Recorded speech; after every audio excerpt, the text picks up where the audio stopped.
Yeah, so we are still revising this same paper for strategic management. And the question number that I want us to do is number 2. I'll read the question number. Hey, what has happened now?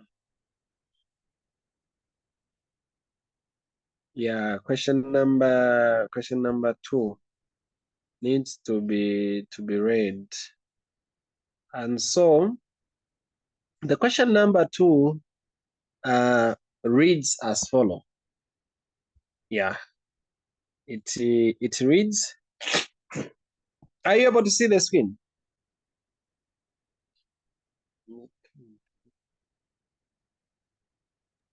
Is the class able to see the screen? Oh, yes. Thank you. Yes, sir.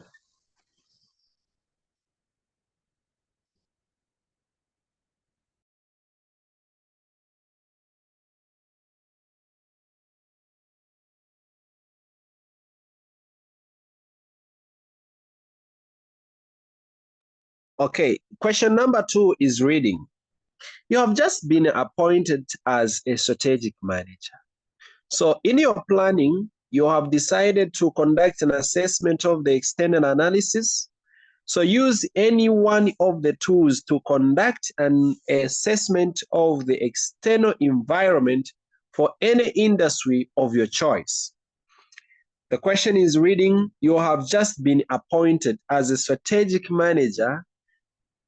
In your planning, you have decided to conduct an assessment of the external analysis. Use any of the tools to conduct assessment of the external environment for any industry of your choice. Okay? For any industry of your choice.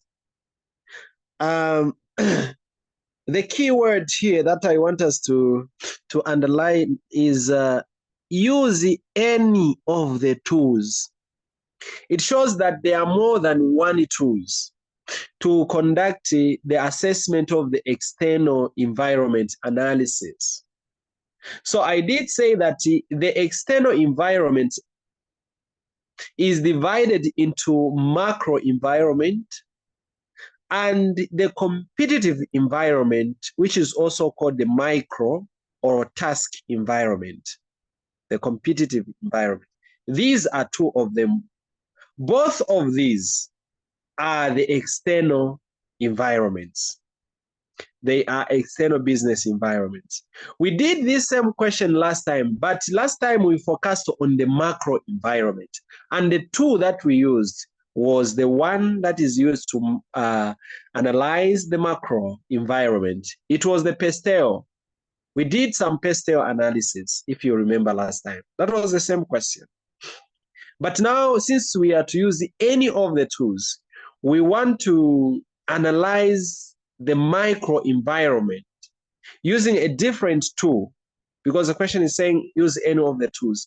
The micro environment is analyzed by using the Porter's 5 forces framework. The Porter's 5 forces framework.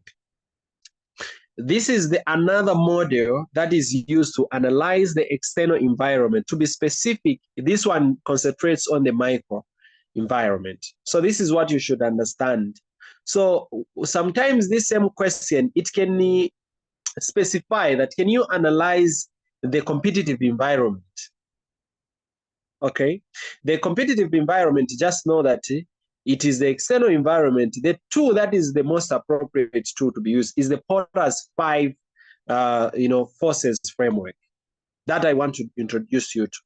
Next time we analyze the internal environment, not the external, using some tools as well, so that once we do that, we would have at least answered the questions, would have done with the step of analysis. I think you would have known how to analyze. So we want to go through the 5 forces, the Porter's 5 forces of what? The 5 forces framework that was designed by Porter. And now I wish to share the screen. Can I hear the confirmation if the class is able to hear me? Yeah, loud and clear. And they are able to see the screen.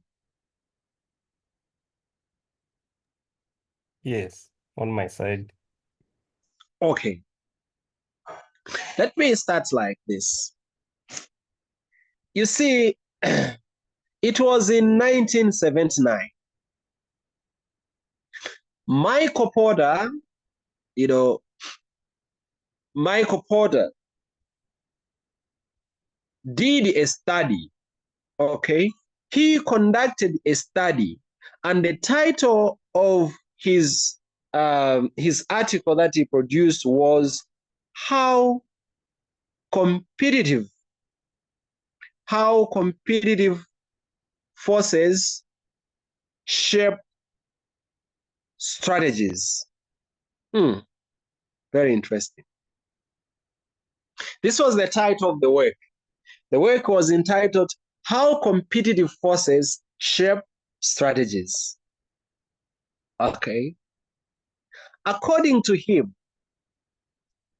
he looked at the forces that affect the long-term profitability or profit potential of an industry in his study. And according to him, he postulated that, when we are doing the environmental analysis, the external analysis, we are usually so narrow, okay? We look at this in a way that is very narrow, okay? It is not broad enough, the external analysis. So out of his study, he now proposed to us in this same study, the 5 forces, the 5 forces framework. These 5 forces, they affect the long-term profit potential of an industry. So according to him, he wrote this article, and these forces, they got adopted in the field of business or in the schools of business and the studies of business. And then they came to be called the Porter's 5 forces. The Porter's 5 forces framework. So in the questions, I will show you. The other questions specify, can you explain the Porter's 5 forces? That question is same as that one, which says, can you analyze the externality environment, to be specific, the micro or the competitive environment, using the necessary tool? Okay. So now, having laid this foundation, I should be quick to mention that this model evaluates, the causes of profitability in an industry. So it says that if the competition in the industry is very high, then the profitability goes down. You didn't get this one. If the competitiveness, the competition, you remember this model of force, which measures the competition. If the competition is very high, then what happens to profitability in the industry? It goes down. Get that relationship as we lay the foundation. So far, let me ask the class if the class has any questions.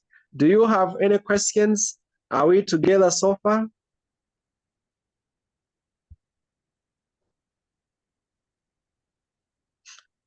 Did the people get the introduction? Are you able to see the screen?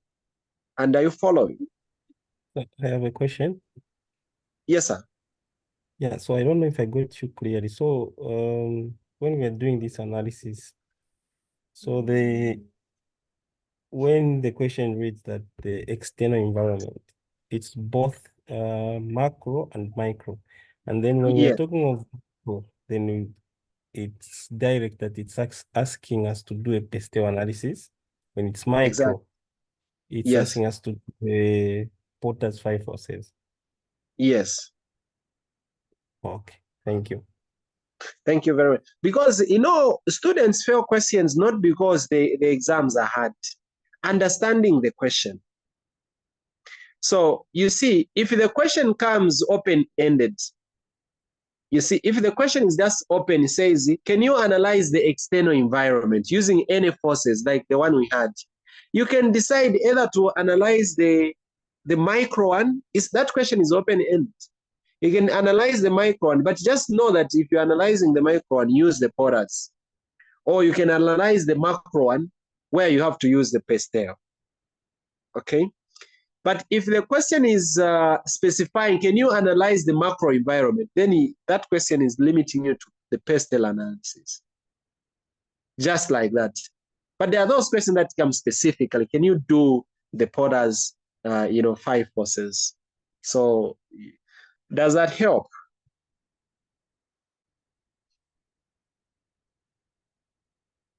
It does, sir. Yeah. Okay, thank you. So now let's start looking at these forces. The first forces of study, the first force, it is the potential new entrants. Let's see how this affects profitability. You know what this does? You know, it measures the extent of the threat, and it shows that the extent of this threat, it depends on how easily they can overcome barriers to entry, including the following. So in other words, this force, it looks at how easy is it for other firms to enter the market or the industry. How easy is it? If it is not very easy, there are a lot of barriers, then at least. But if it is so, so porous such that anyone can enter, then we are in trouble. Okay? We are in trouble. Let's start number one. The first one is the need for economies of scale, which are difficult to achieve quickly. You know, by definition, maybe let me ask you from the class, what do you understand by the economies of scale? Anyone? What does the class understand by economies of scale?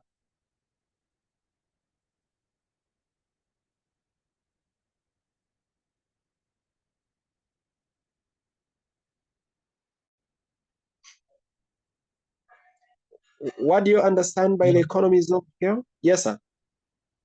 I'm just giving it a try. So this is the advantage a firm has due to their capacity of their operation. So if their capacity of operation is big enough or large enough, then they have economy of scale over industries. Okay. Yes. Thank you very much. So the advantages that the company enjoy because of growth, isn't it? So you see, if a company needs it needs economies of scale, then it's very difficult to enter that industry. I mean, because you cannot just gain the economies of scale when you are new in the industry. You understand? Such as high entry costs. Okay. If there are a lot of there are high costs that have to be incurred for people to enter, or for the industries, for other competitors have to enter, it means there will be few people in that industry. Okay, there will be few firms. If there are few firms in that industry, which means there is no much competition, and for that reason, the profitability does what? It increases. There is high profitability. But where the industry, there are low levels of entry costs, where everyone can just enter, we have a problem there. The competition, I've already shown you the relationship. The higher the competition, the lower the profitability. And the opposite is true. Are there any subsidies that benefit existing firms at the expense of potential new entrants? If you have those subsidies that benefit the existing firms, you find that the existing firms will be given power to keep on to compete over those new ones. And for that reason, it will be very difficult for these other ones to enter. Okay. Yeah. Is there product differentiation such that the customers, can be loyal to the brand?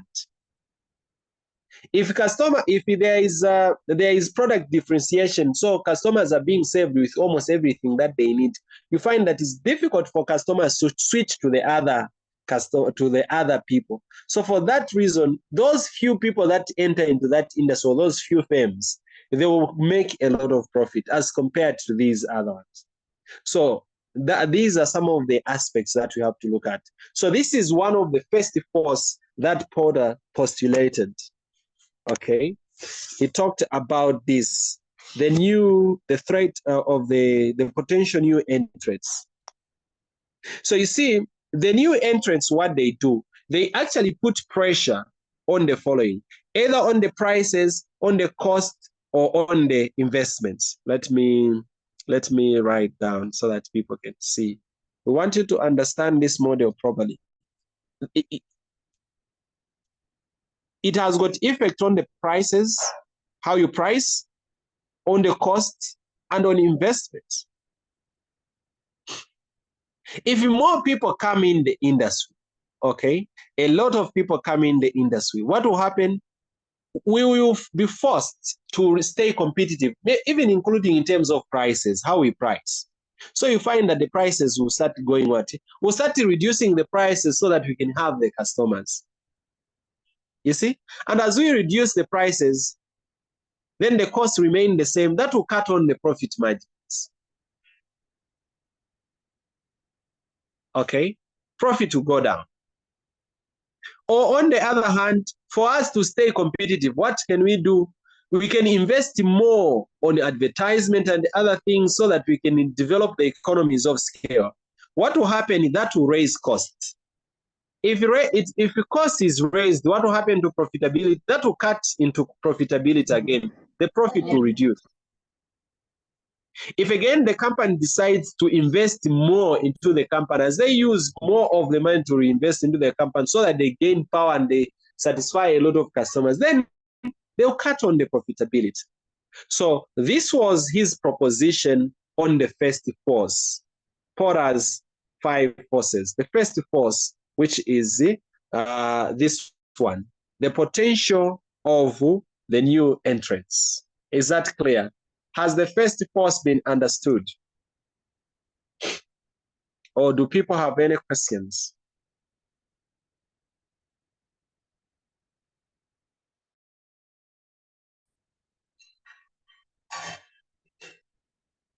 Is the class following so far?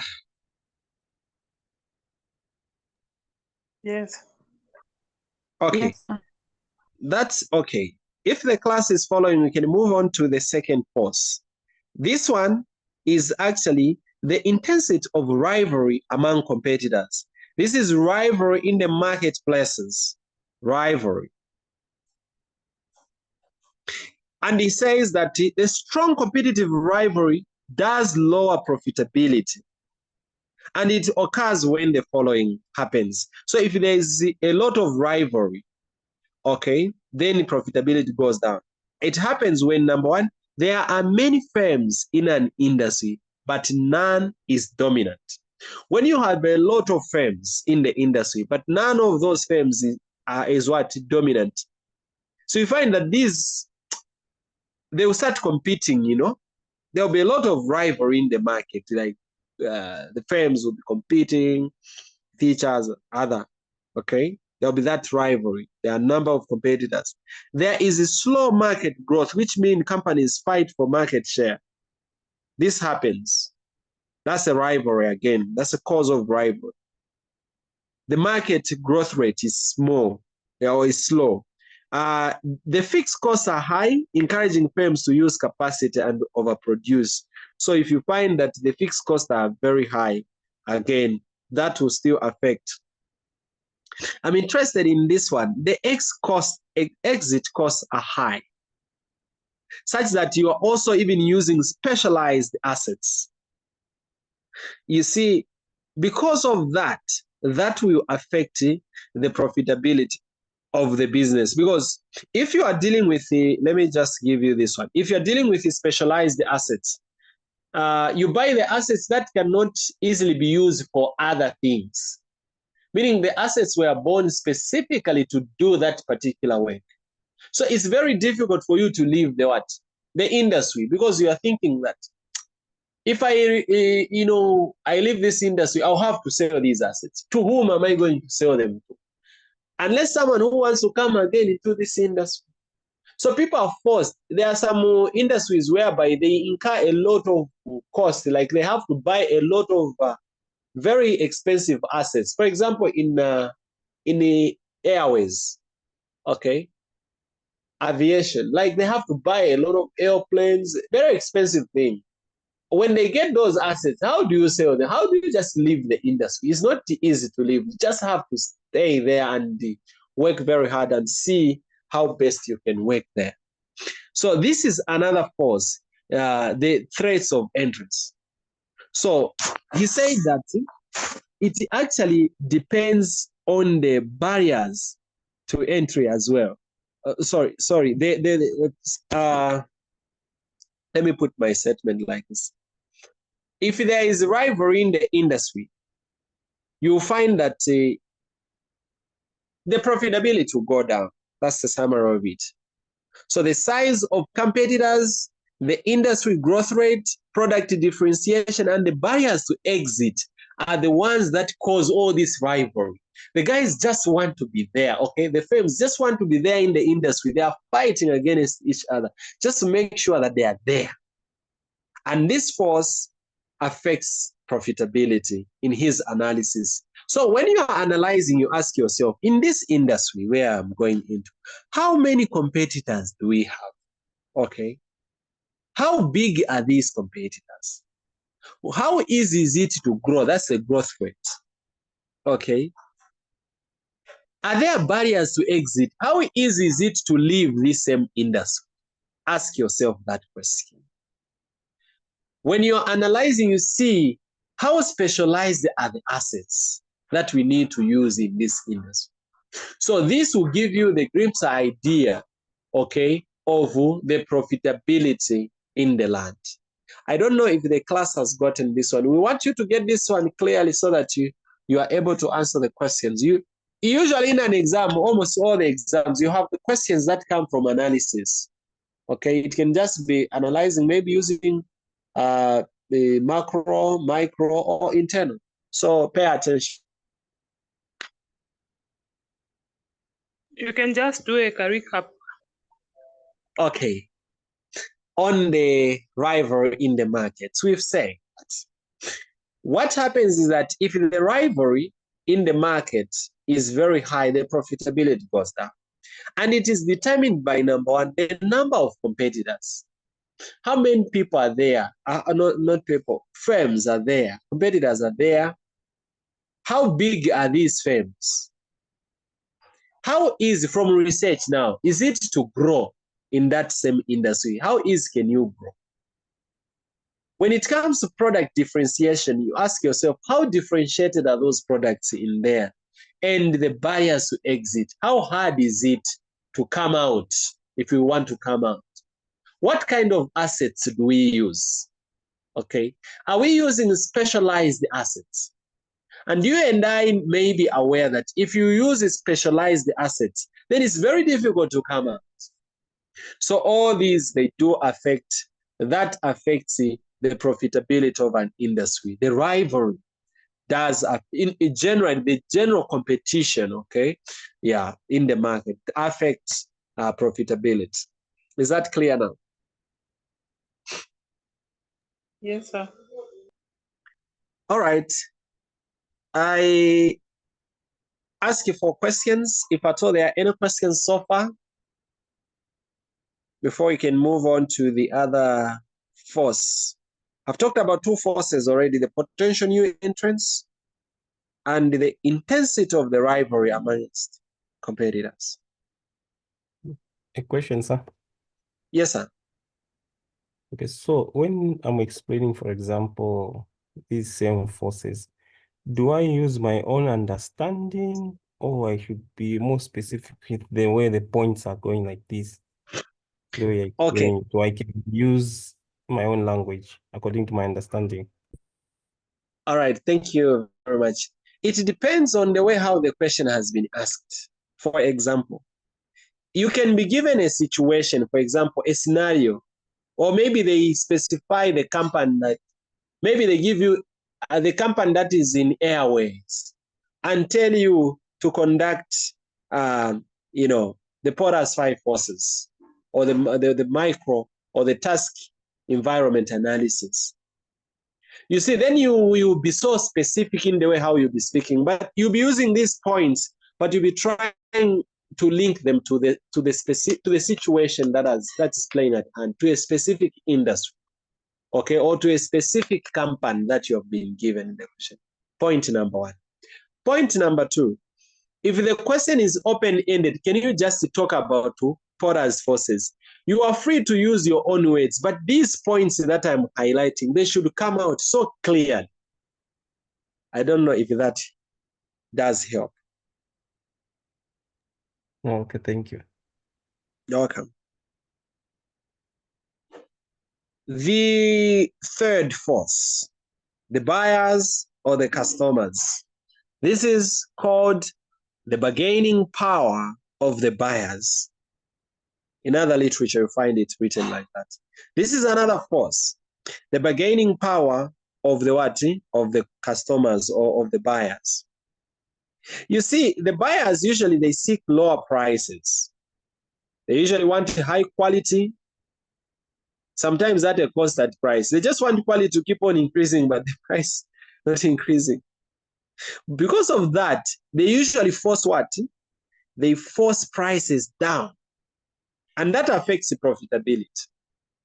Okay? So the buyer's power is very high. So in short, when you are analyzing, you check how high is the power of the buyers in that industry. Okay? How high is the power of the buyers? Because if the buyers are very powerful, the profitability will be very much affected. It will go down. It does that.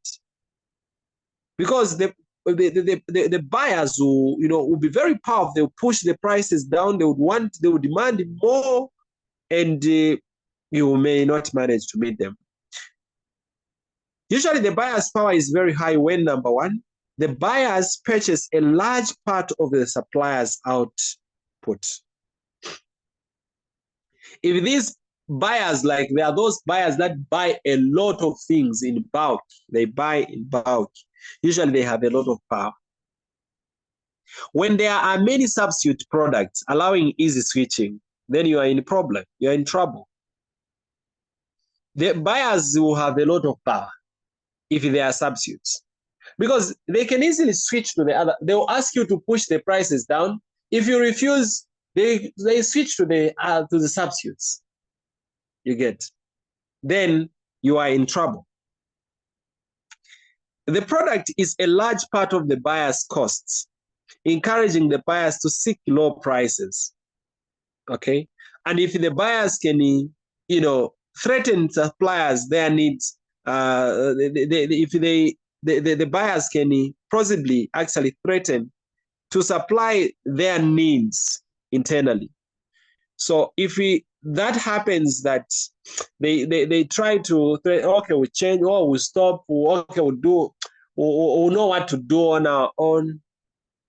If that is the case, then you see that they tend to be very powerful. So the higher the power that the suppliers have, the lower the profitability in that industry.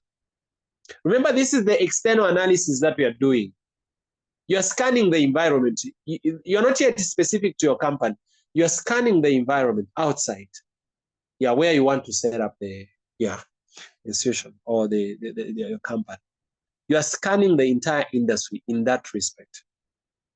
So that is what happens. So you see, the bargaining power of the buyers analyzes the pressure that customers can put on suppliers by demanding better quality and low prices. Okay, so that is what happens. The fourth power, or the fourth force, it is the bargaining power of suppliers. The bargaining power of suppliers, or the power of suppliers. What about the bargaining power? You know, there are some conditions that increase the bargaining power of these suppliers. Usually these are opposed to those of, buyers. You see, opposite of to those of the buyers. So the power of suppliers relatively to that of customer is high when the following happens. If there are few suppliers, you find that the suppliers will have a lot of what? Power. Okay? So you ask yourself before you enter the industry, am I going to have the bargaining power as a supplier? What is it that is going to happen? Are we going to have power? Then you ask yourself, the things that you check are the following. Are there few suppliers? Are we few? The product, is it distinctive so that the customers are reluctant to switch? Like the product that you are dealing with, is it that distinctive? What about the switching costs? Are there very high switching costs for people like these people who are the buyers? Can they easily switch without incurring extra costs or what? Maybe a little bit of some amplification. I want the class to get this one. Someone will come and explain, and should come, explain how the switching costs of changing the supply or changing the product can be high. Use a practical Zambian example. Anyone?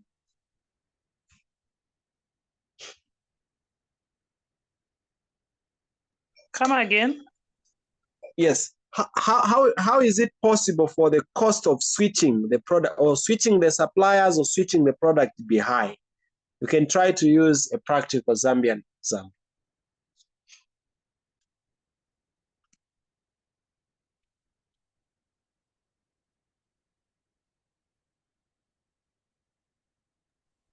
Hello? Yes, sir.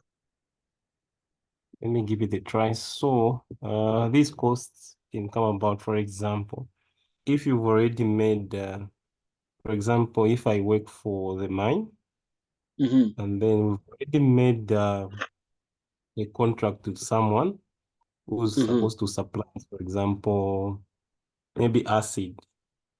Yes. So there's a price that for example, if it's a yearly type of contract, so that price will remain at the same price, even if maybe wherever they are getting their source, from their source, they increase, that price they're supplying us will be the same until the contract is done.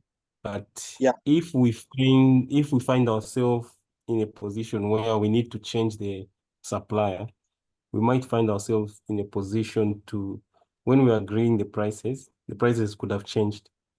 So that's where probably switching the supplier would increase the prices.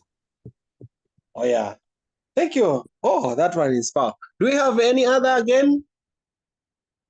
Do you have another one? Another situation?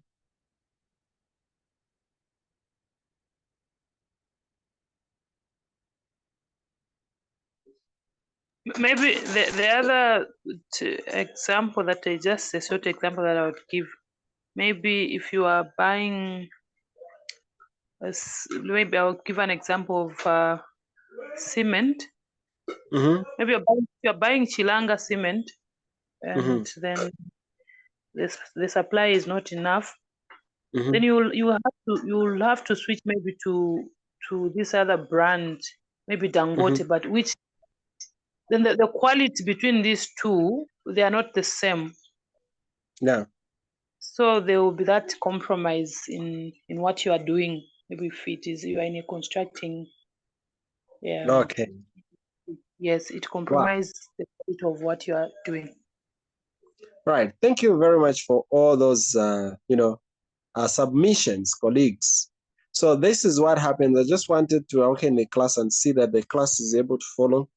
So you can see that the bargaining power of suppliers can do what increase if the switching cost is very high. The bargaining power will be very. They know that you can't easily change. All right. And if you are in the industry, you're going to be part of the suppliers. At least you know that, okay, if the switching cost is very high, at least there'll be high profitability. Yeah, that's the message being delivered. Okay. Let me comment on the threats of substitutes being the fifth force in the framework of Porter's 1979. The threats of substitutes. You see, substitutes products, they refer to those products in other industry that can perform the same function using cans instead of bottles, for example. The closed substitutes, they constrain ability of firms to raise prices, and the threat is high when buyers are able and are willing to change their product habits. So are there, substitutes? Because customers can easily switch. Yeah. If you become more expensive, then they will switch to the substitute. So now, how does this affect profitability? Just know that in an industry where there are a lot of substitutes, that one is a bit challenging, because if you just try to do anything, your customers will move to the other direction. And that is very important for you to get again. So,